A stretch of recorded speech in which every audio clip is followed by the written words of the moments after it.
Hola a todos, vamos a iniciar esta saga, más bien a continuar esta saga de cuentos leídos con 3 cuentos fantásticos. El cuento fantástico se caracteriza porque comienza como un relato plausible, un relato real, un relato verosímil, creíble, que ocurre dentro de la realidad.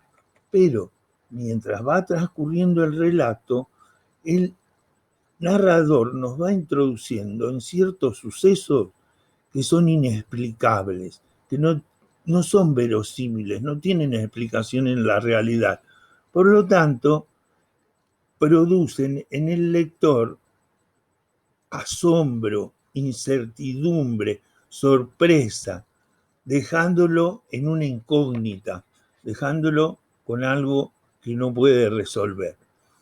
Vamos a comenzar con un clásico de los cuentos del terror, que es El gato negro de Edgar Allan Poe, uno de los más grandes escritores de todo el mundo de este tipo de cuentos, que tuvo una vida bastante trágica, pero su legado literario es sumamente importante.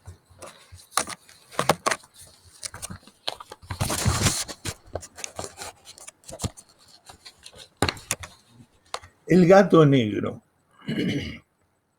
No espero ni solicito crédito para la salvaje, para el salvaje, aunque simple relato, pongo a escribir. Estaría verdaderamente loco si lo esperara, cuando mis propios sentidos rechazan su evidencia.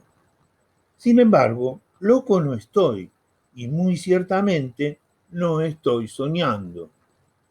Sin embargo, pero mañana puedo morir, y hoy quisiera descomprimir mi alma.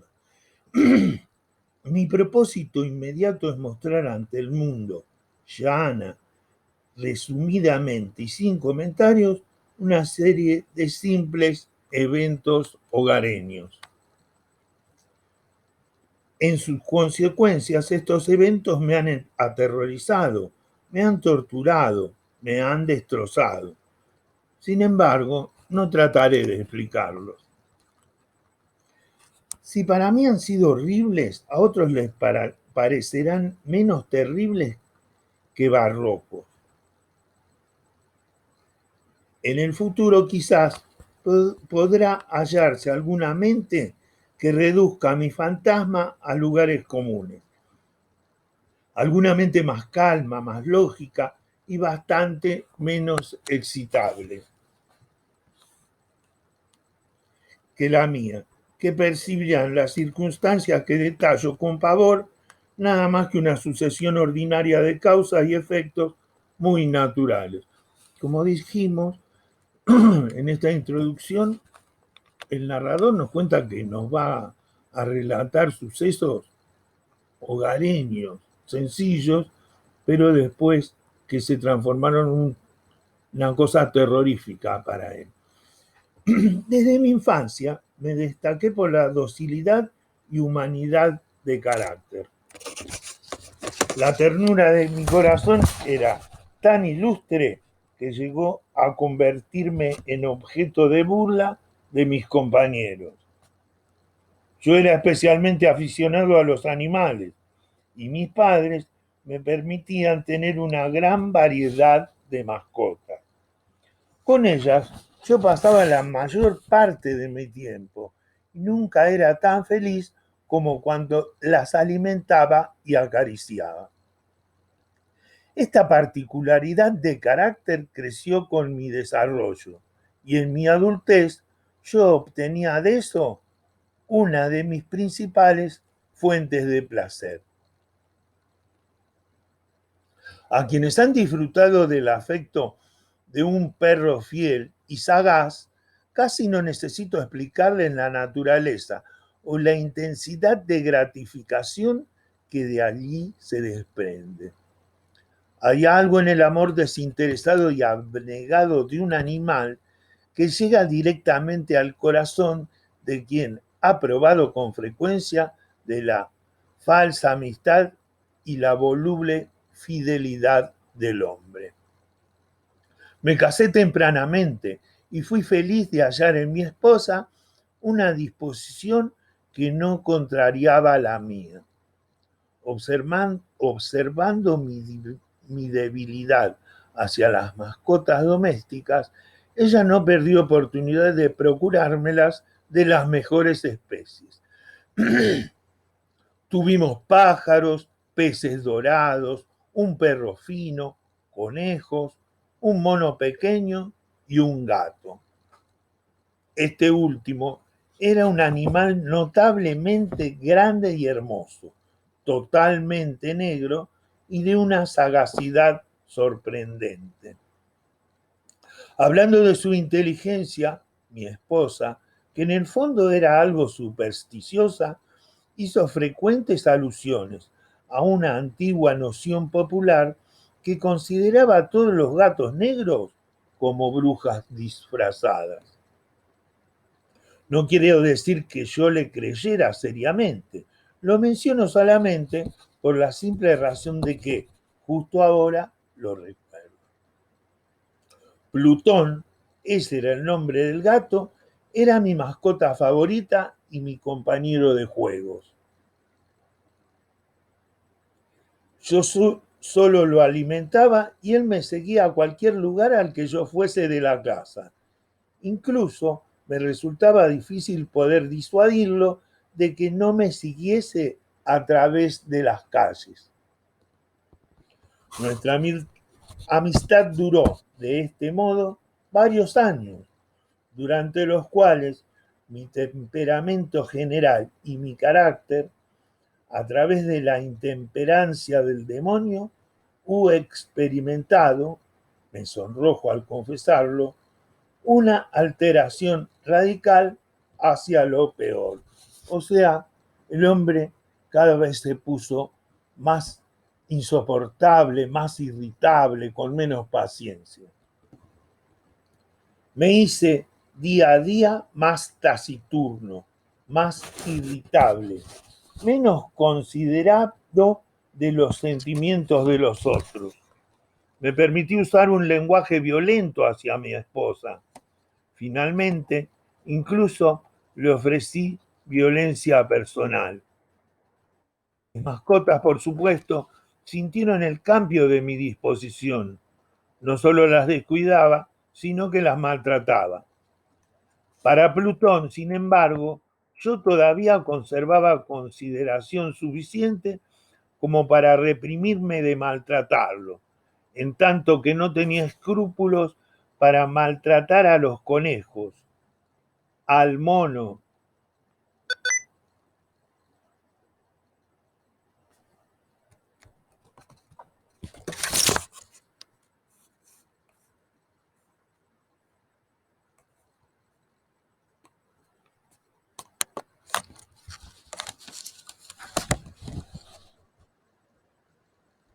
E incluso al perro cuando por accidente o por afecto se cruzaban en mi camino. Pero mi enfermedad se agravó porque ¿qué enfermedad es el alcohol? Y finalmente Plutón, que ahora estaba envejeciendo y consecuentemente estaba algo malhumorado, comenzó a experimentar los efectos de mi temperamento enfermo. O sea, el hombre se fue transformando en un alcohólico con todas las consecuencias que acarrea el alcoholismo: violencia, irritabilidad, maltrato general a las personas y también a sus mascotas, como nos relata. Una noche, cuando regresaba a casa, uno de mis rodeos por la ciudad, me pareció que el gato evitaba mi presencia. Lo agarré y, al temer mi violencia, infligió una delgada herida sobre mi mano con sus dientes. La furia de un demonio instantáneamente me poseyó. Ya no me conocí. Mi alma originaria pareció enseguida tomar vuelo de mi cuerpo y una maldad más que diabólica, nutrida de yin, o sea, de bebida alcohólica, hizo estremecer cada fibra de mi estructura. Tomé del bolsillo de mi chaleco una navaja, la abrí, apresé a la pobre bestia por la garganta y deliberadamente le saqué uno de sus ojos de la cuenca. Me sonrojo, ardo, me estremezco mientras escribo esta atrocidad infame. Cuando la razón regresó con la mañana, cuando el sueño había disipado los vahos de la lujuria de la noche, experimenté un sentimiento mitad de horror y mitad de remordimiento por el crimen del cual había sido culpable. Pero fue, en el mayor caso, un sentimiento endeble y equívoco. Y el alma permaneció intacta. Otra vez me sumergí en el exceso y pronto ahogué en el vino toda memoria del hecho.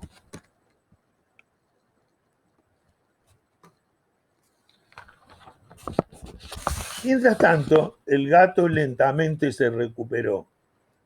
La cuenca del ojo perdido presentaba, es cierto, una apariencia amedrentadora, pero parecía no sufrir más ningún dolor. Iba por la casa usualmente, pero como era esperable, huía con extremo terror ante mi proximidad. Me quedaba aún bastante de mi antigua manera de ser, como para sentirme agraviado por la antipatía evidente por parte de la criatura que una vez me había amado. O sea, el gato ahora le escapaba. Con la salvajada que cometió con él, el gato le tenía terror. Pero este sentimiento pronto dio lugar a la irritación. Y luego vino, como para mi ruina final e irrevocable, el espíritu de la perversidad. La filosofía no toma en cuenta este espíritu, pero estoy tan seguro de que mi alma vive como lo estoy de que la perversidad es uno de los impulsos primitivos del corazón humano, una de las facultades primarias indivisibles o sentimientos que dan dirección al carácter del hombre. ¿Quién no se ha encontrado a sí mismo cometiendo una acción vil o necia sin otra razón que saber que no debería hacerlo? ¿No tenemos una inclinación perpetua, a despecho de nuestro mejor razonamiento, de violar aquello que es ley simplemente porque lo entendemos como tal? Este espíritu de perversidad, como digo, trajo mi ruina final. Fue este insondable anhelo del alma de vejarse, de violentar su propia naturaleza, de hacer el mal por el mal mismo. Solamente lo que me urgió a continuar y finalmente consumar la injuria que había infligido a la inofensiva bestia. Una mañana, a sangre fría, deslicé un lazo alrededor de su cuello y lo colgué de la rama de un árbol. Lo ahorcó.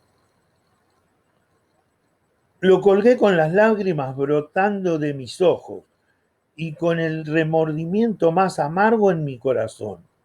Lo colgué porque sabía que me había amado y porque sentía que no me había dado razón de ofensa. Lo colgué porque sabía que haciendo eso estaba cometiendo un pecado mortal que arriesgaría mi alma inmortal poniéndola, si tal cosa fuera posible, incluso más allá del alcance de la infinita misericordia del más misericordioso y terrible Dios. La noche del día en que este hecho cruel fue cometido, fui despertado del sueño por el crepitar del fuego. Las cortinas de mi cama estaban en llamas. Toda la casa estaba ardiendo. Fue con gran dificultad que mi esposa, un sirviente y yo mismo hicimos nuestro escape de la conflagración. La destrucción fue completa. Toda mi fortuna mundana fue devorada y me resigné desde entonces a la desesperación. Estoy por encima de la debilidad de buscar establecer una secuencia de causa y efecto por el desastre y la atrocidad.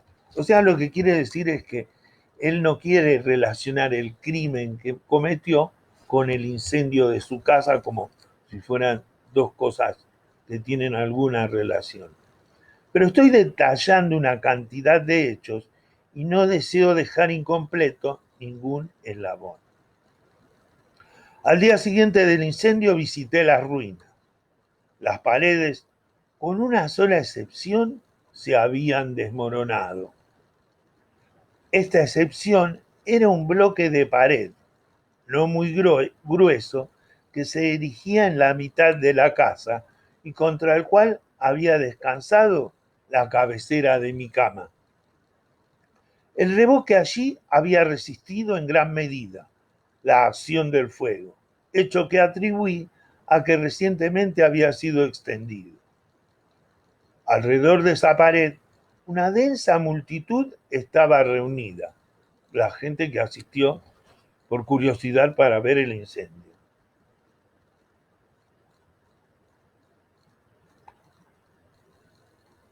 Y muchas personas parecían estar examinando una porción particular de ella con atención minuciosa y vehemente.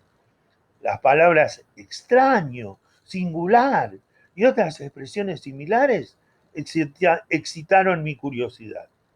Me acerqué y vi, como si estuviera grabando un bajorrelieve sobre la superficie blanca, la figura de un gato gigante. La impresión estaba dada con una exactitud verdaderamente maravillosa. La impresión estaba dada con una exactitud. Había una soga alrededor del cuello del animal. O sea, se derrumbó toda la casa. Quedó solo una pared en pie y sobre esa pared había estampada la figura de un gato con una soga al cuello. Cuando en un principio contemplé esta aparición, porque no podía considerarla otra cosa, mi sorpresa y mi terror fueron extremos. Pero finalmente la reflexión vino en mi auxilio. El gato, recordé, había sido colgado en el jardín adyacente a la casa. Luego de la alarma de fuego, este jardín había sido inmediatamente cubierto por la multitud, por alguien que debería haber sacado el animal del árbol y haberlo tirado a través de mi ventana abierta dentro de mi cuarto. Probablemente esto había sido hecho con vistas a despertar mi sueño. La caída de las otras paredes había comprimido a la víctima de mi crueldad dentro de la sustancia del revoque recién extendido, cuya cal, junto con las llamas y el amoníaco del cadáver, había efectuado luego el retrato que acababan de ver. O sea, él se lo explica al fenómeno extraño, pensando que alguien descolgó el cadáver del gato, lo tiró por la ventana y las llamas, al comprimirlo, apretarlo contra la pared, produjeron esa imagen tan extraña.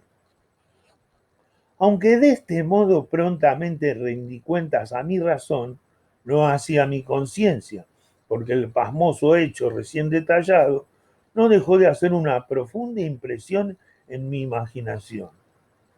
Por meses no pude desembarazarme del fantasma del gato, y durante este periodo volvió a mi espíritu esa mitad de sentimiento que parecía, pero no era, remordimiento.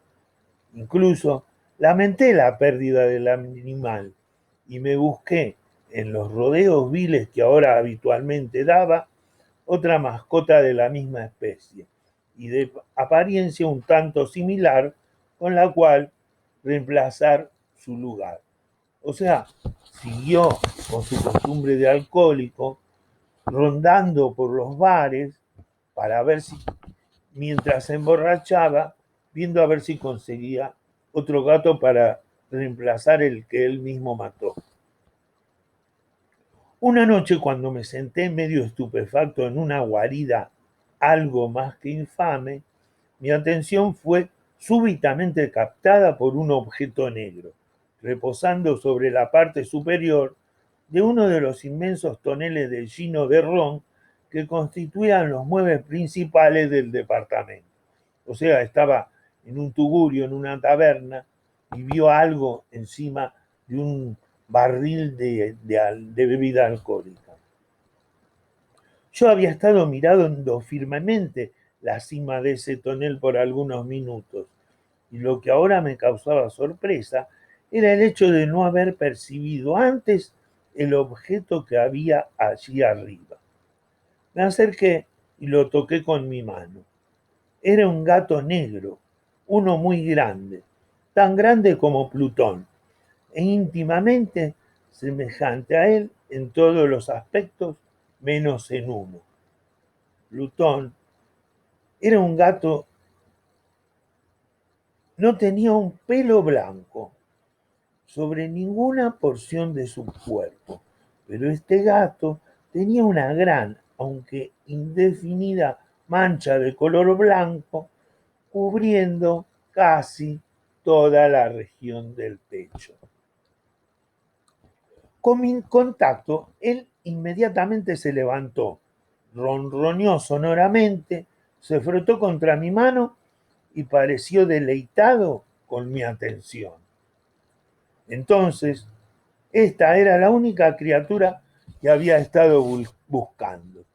Enseguida ofrecí comprárselo al dueño, pero esta persona me contestó que el gato no era suyo, no sabía nada de él, ni nunca lo había visto antes.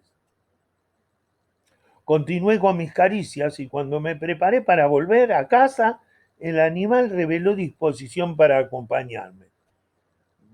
Le permití que así lo hiciera, ocasionalmente deteniéndome y palmeándolo cuando avanzaba. Cuando llegamos a casa, lo domestiqué enseguida y se convirtió inmediatamente en el gran preferido de mi mujer. Por mi parte, pronto sentí cierto desagrado hacia aquel animal. Esto era justo lo contrario de lo que yo había anticipado, pero sin saber cómo ni por qué, su afecto evidente hacia mí me disgustaba y me irritaba. Con lentos progresos, estos sentimientos de disgusto e irritación se elevaron hasta la amargura del odio. Evitaba a la criatura. Cierto sentido de vergüenza y remembranza de mi primer hecho de crueldad me prevenía de abusar físicamente de él. O sea, empezó a odiarlo al gato, a escaparle. El gato le producía vergüenza y terror, recordando el que él había asesinado, y pensó que iba a reemplazarlo por este otro, pero fue lo contrario. Evitaba la... No lo golpeé por algunas semanas, ni usé...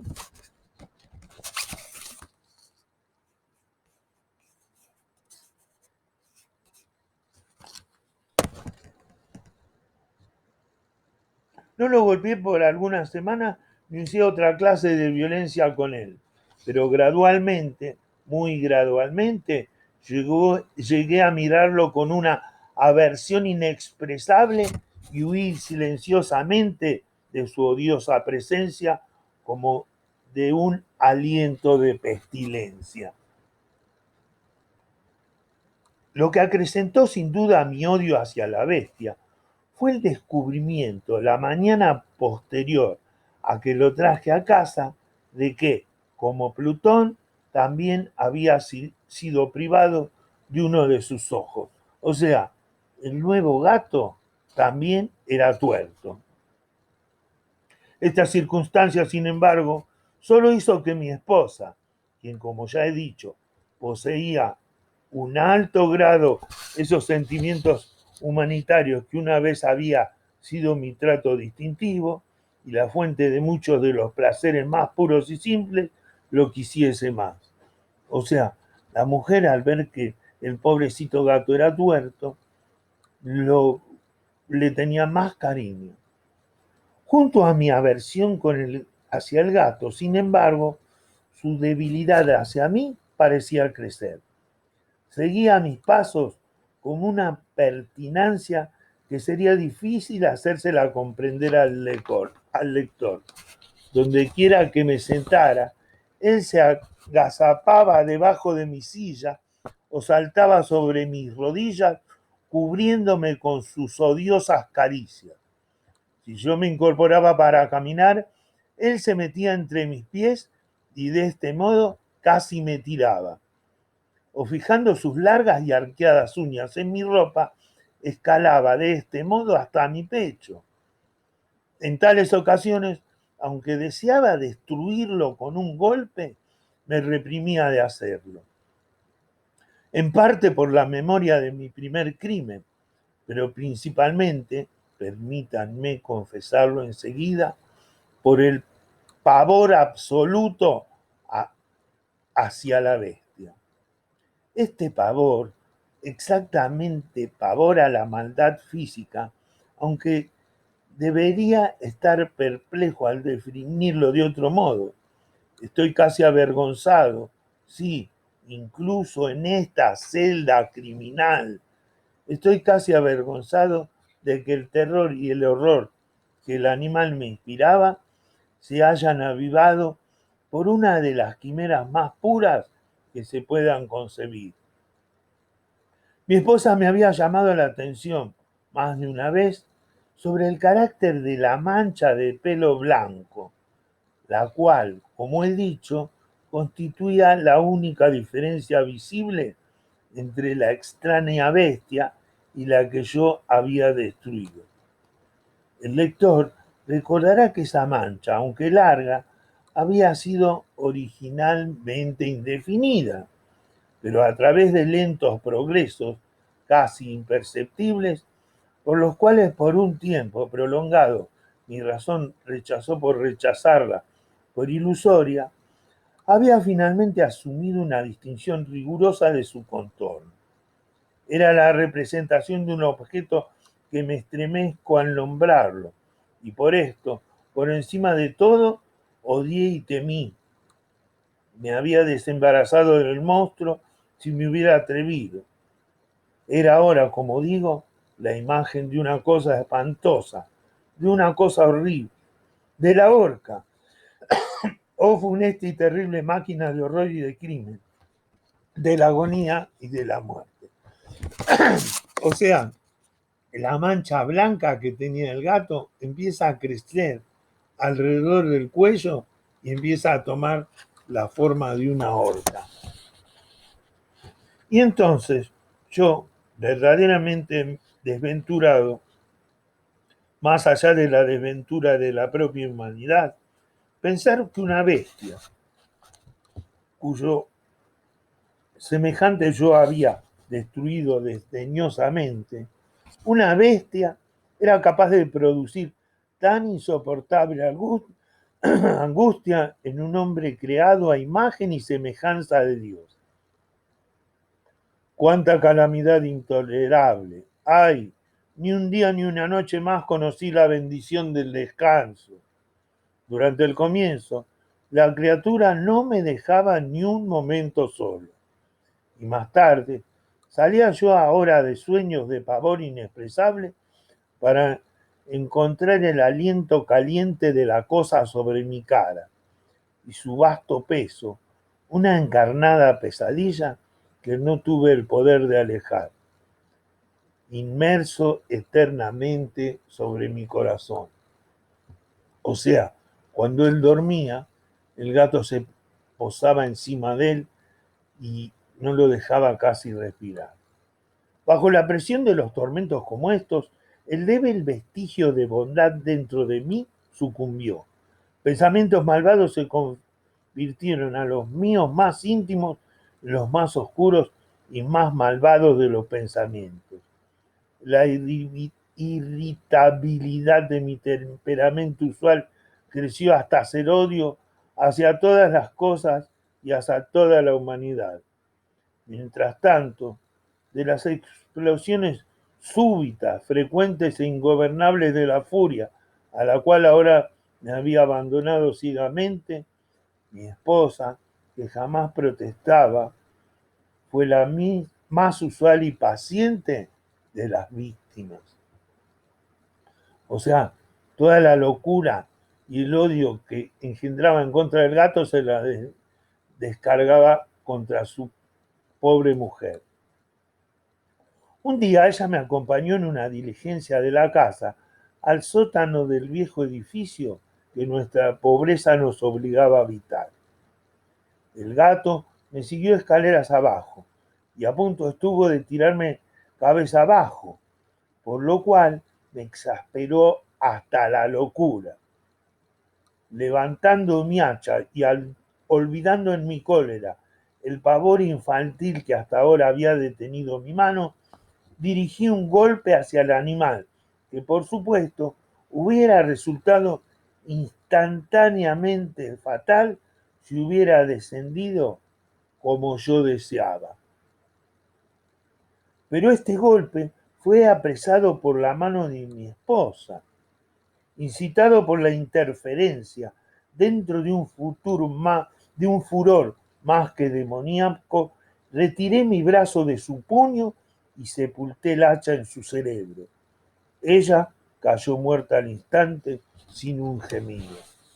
O sea, en la intención de matar al gato, la mujer se interpuso y detuvo su mano. Y él, ya poseído de una cólera indominable, le clavó el hacha en la cabeza. La mató. Cumplido este horrible asesinato, me entregué inmediatamente a la tarea de ocultar el cuerpo. Sabía que no podía sacarlo de la casa, ni de día ni de noche, sin el riesgo de ser observado por los vecinos. Muchos planes entraron en mi mente. En un momento pensé en cortar el cadáver en fragmentos diminutos y destruirlos con el fuego. En otro, resolví cavar una tumba en el piso del sótano. Otra vez, deliberé sobre tirarlo en el pozo del patio o empaquetarlo en una caja como si fuera mercadería con los preparativos usuales y así conseguir un mandadero que se lo llevara de la casa. Finalmente, di con lo que consideré sobradamente el mejor recurso de cualquiera de estos. Determiné emparedarlo en el sótano, tal como se dice que los monjes emparedaban a sus víctimas en la Edad Media. Para un propósito como este, el sótano estaba bien adaptado. Sus paredes estaban construidas flojamente y recientemente habían sido revocadas en toda su extensión, con un revoque mal acabado que la humedad de la atmósfera había impedido endurecer. Además, en una de las paredes había una saliente causada por una falsa chimenea que había sido rellenada para asemejarse al resto del sótano. No dudé que prontamente podría remover los ladrillos en ese lugar, introducir el cadáver y emparedar todo como antes, de modo que ningún ojo pudiera detectar nada sospechoso. Y en este cálculo no me engañé.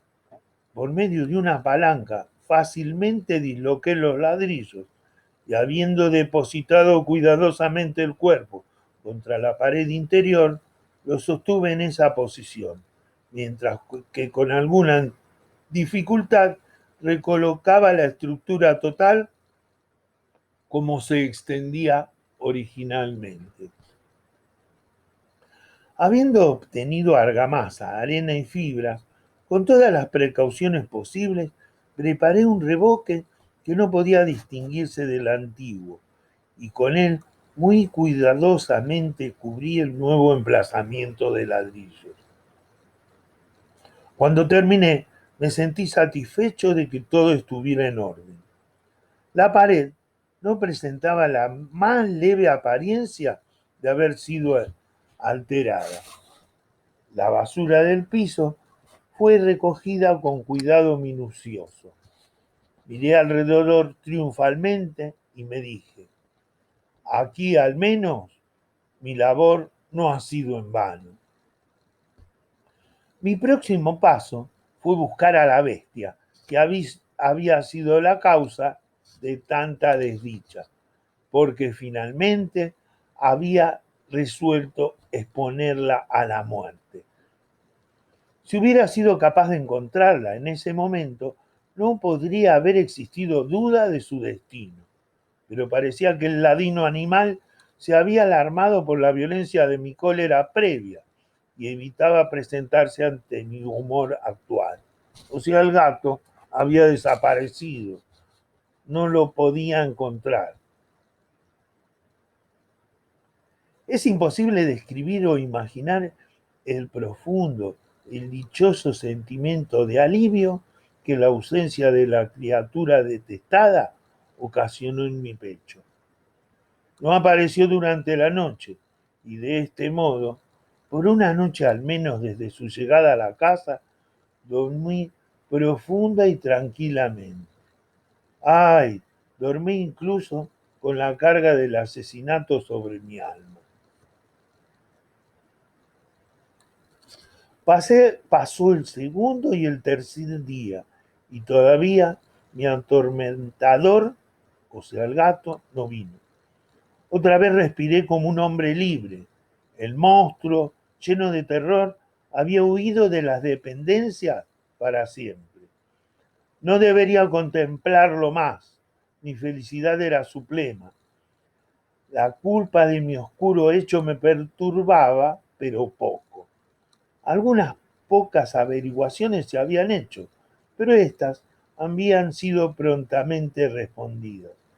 Incluso se había instruido una pesquisa, pero por supuesto no se había descubierto nada. Yo estimaba mi felicidad futura como algo seguro. O sea, alguien estuvo preguntando por la mujer, incluso la policía hizo algunas investigaciones, pero no descubrieron nada. El cuarto día después del asesinato, una brigada de policías vino inesperadamente a la casa y procedió otra vez a hacer una inspección rigurosa de las dependencias. Seguro, sin embargo, de la inescrutabilidad del lugar de mi escondite, no sentí ninguna turbación. Los oficiales me ofrecieron acompañarlos en su búsqueda. No dejaron escondrijo o rincón sin explorar. Finalmente, por tercera o cuarta vez, bajaron al sótano. No se, no se me estremeció un músculo. Mi corazón latía calmadamente como el quien dormita en su inocencia. Recorrí el sótano de una punta a la otra. Crucé mis brazos sobre el pecho y vagué sencillamente hacia adelante y hacia atrás. La policía estaba enteramente satisfecha y se preparaba para partir. El gozo de mi corazón era demasiado fuerte para reprimirse. Ardía por decir una palabra como forma de triunfo y hacer doblemente segura la certeza de mi inculpabilidad. O sea, estaba eufórico porque no lo iban a descubrir. Caballeros, dije finalmente cuando la brigada ascendía a los escalones, me deleita haber apaciguado sus sospechas. Les deseo salud y un poco más de cortesía. De paso, caballeros, les aseguro que esta es una casa muy bien construida. En el deseo rabioso por decir algo prontamente, apenas supe que estaba revelando todo. Puedo decir que esta es una casa excelentemente bien construida. Estas paredes se están yendo, caballeros. Estas paredes están sólidamente ensambladas. Y entonces, arrastrado por mi propia jactancia, golpeé pesadamente con un bastón que sostenía en mi mano sobre el lugar exacto del emplazamiento de ladrillos, detrás del cual se erigía el cadáver de la esposa de mi corazón. Pero pueda Dios resguardarme y librarme de las fauces del archidemonio. Tan pronto como el eco de mis golpes se hundió en el silencio, una voz proveniente de la tumba me respondió. Un llanto, al principio quebrado y sordo, como el sollozo de un niño, y luego rápidamente creciendo en un gran, sonoro y continuo alarido, totalmente anómalo e inhumano, un aullido, un chillido de lamentación, mitad de horror y mitad de triunfo, tal como si hubiera emanado del infierno, conjuntamente a las gargantas de los condenados en su agonía y de los demonios que se regocijan en la condena. Hablar de mis pensamientos es una tontería. Desvaneciéndome, me tambaleé hacia la pared opuesta. Por un instante, la brigada permaneció paralizada por el terror, inmóvil sobre los peldaños. Enseguida, una docena de brazos corpulentos estaba trabajando en la pared. El cadáver, ya mayormente deteriorado y con coágulos de sangre, se sostenía erecto ante los ojos de los espectadores. O sea, los policías tiraron abajo la pared ante ese chillido aterrorizante que salió de adentro. Sobre su cabeza, con la boca roja extendida y el solitario ojo de fuego, estaba sentada la horrible bestia, cuyo arte me había seducido para el asesinato y cuya voz informe me había entregado al verdugo. Yo había emparedado al monstruo dentro de la tumba. Aquí termina. O sea, al meter a la mujer, el gato se escurrió dentro del agujero en la pared y quedó el gato también emparedado. O sea, que cuando él golpeó con el bastón la pared, el gato empezó a aullar y de esa manera alertó a los policías y lo delató. Bueno, estas son las consignas a responder en forma escrita sobre este cuento. ¿Cómo era el narrador, o sea, el que nos cuenta la historia, en su infancia? Ya adulto, ¿qué mascotas tenía con su esposa? ¿Cuál y cómo era su favorito? ¿Cómo y por qué cambió su carácter? ¿Cómo y por qué agredió a Plutón? ¿Qué sentimientos experimentó él? ¿Y qué sentimientos experimentó el gato? ¿Qué cambio hubo en el gato después de que le sacara el ojo? ¿Cómo terminó con su obra macabra, con su obra maléfica? ¿Qué desgracia ocurrió después de ahorcar al gato? ¿Qué extraño suceso encontró entre las ruinas de su casa? ¿Qué explicación se dio a sí mismo para este extraño suceso? ¿Cómo encontró al nuevo gato? ¿Qué sentimientos sintió hacia la nueva mascota que encontró en el bar, en el tugurio eso de donde habitualmente iba? ¿Qué hacía su nueva mascota? ¿Qué rasgos extraños tenía el nuevo animal? ¿En qué circunstancias mató a su mujer? ¿Qué hizo con el cadáver? ¿Qué pasó? ¿Qué creyó él que pasó con el gato? ¿Qué hizo la policía?